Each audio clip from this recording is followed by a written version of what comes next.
Hello, and welcome back to Bay Area Housewife of True Crime, where I like to tell the stories of the real cucuys and lloronas of the world. We are at part 3 of the Hans Reiser case. As a reminder, topics may be triggering.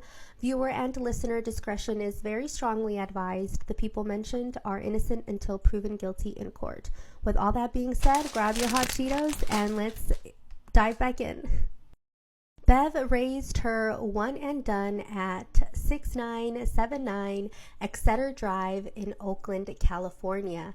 A very nice and lavish 3-story, 3-bedroom, 2.5 bathroom, 2,276 square foot home in the Piedmont Pines among the Oakland Hills. As of this recording, the house is estimated to be worth just over $1 million. Hans was not always a real-life cucuy, but there were signs, as neighbors reported that as a child, little Hans once shot their cat using a bow and arrow. Thankfully, the fur baby survived, but not until after undergoing a costly emergency surgery. Hans dropped out of middle school, took the SATs, and got accepted into UC Berkeley at just 15 years old. And although he got an impressively early start at one of the best schools in the country, he did not manage to graduate from Cal until 1992 at the age of 29 with a bachelor's in computer science. In 1980, when they were both 16 years old, Hans and Sean Sturgeon became besties as they bonded over Dungeons and Dragons. Sean worked at a recycling center in El Cerrito. He was also in real estate. He grew up in a cult and commune.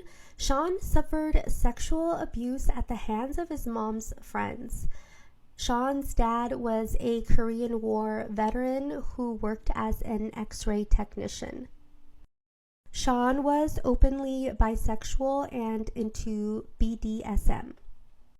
In 1997, Hans went to Sean's Lakeshore condo and asked him to do him the favor of taking his pictures for the international magazine and his bio.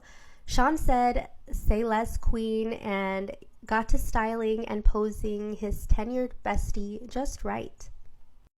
Hans would also go to Russia to outsource some of his computer programming jobs for his company called Namesys. Hans and Nina met in 1998. Their relationship evolved.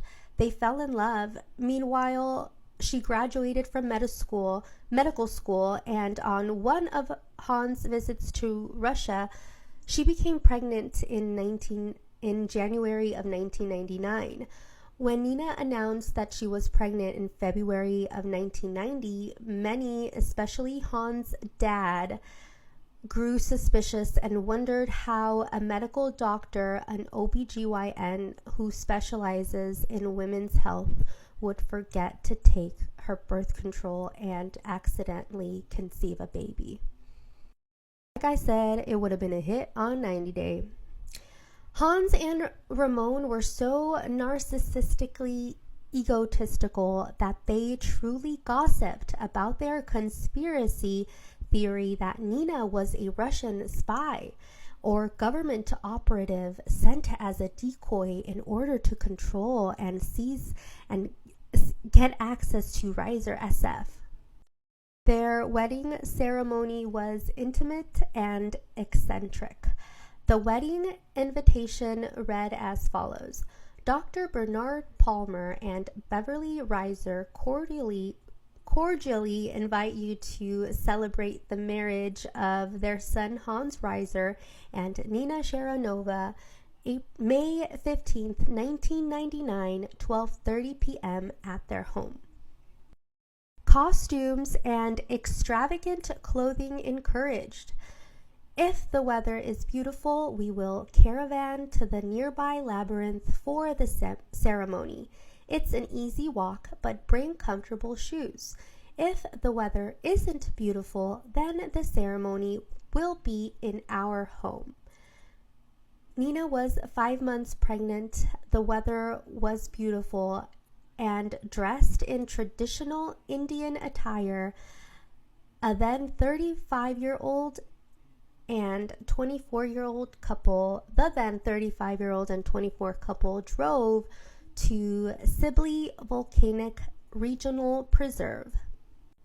They hired an entertainer for the ceremony who carried the skull of a bull mounted on a stick, symbolizing a Greek mythology creature.